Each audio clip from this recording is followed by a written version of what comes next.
Thomas Cassidy, and his issues are jobs, education, economy, business, and next generation. Bioscience and next generation. He's going to ask it all in one question. I doubt it. But the speaker afterwards is Lynn Rapasilva.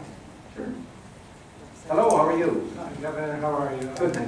Glad to see you, and I want to first congratulate you on just being so active for Connecticut. I saw you down in New Orleans.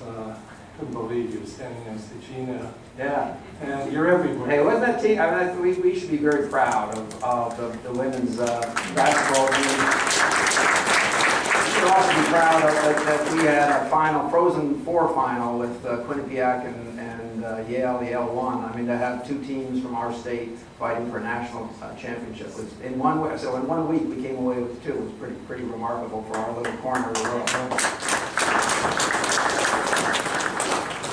I wanted to ask you and also thank you for searching for companies and for funds to create more jobs in Connecticut.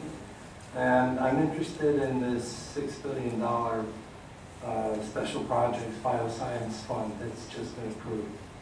And how do you think it will help people get more jobs in Connecticut once it's in motion? Sure.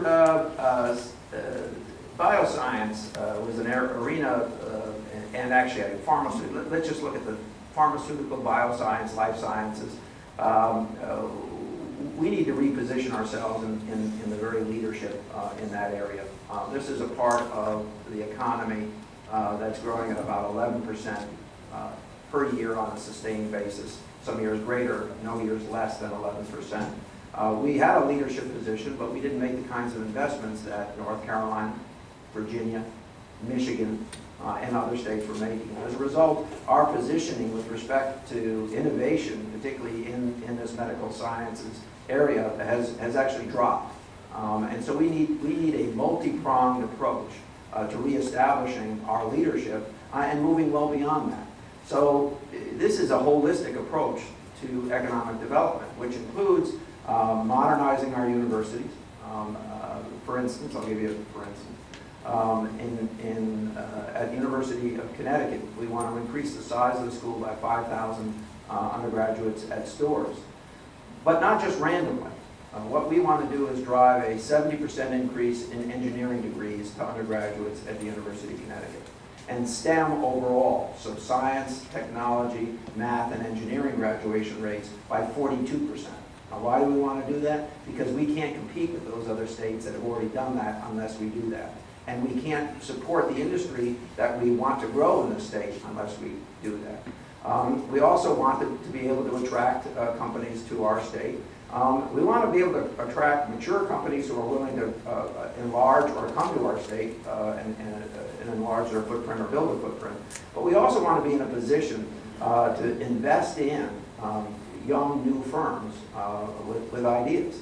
As those ideas, as those inventions that may come out of Yale or come out of UConn or come out of other universities in our state, as those ideas start to get monetized, we want to have some skin in the game to make sure that monetization works.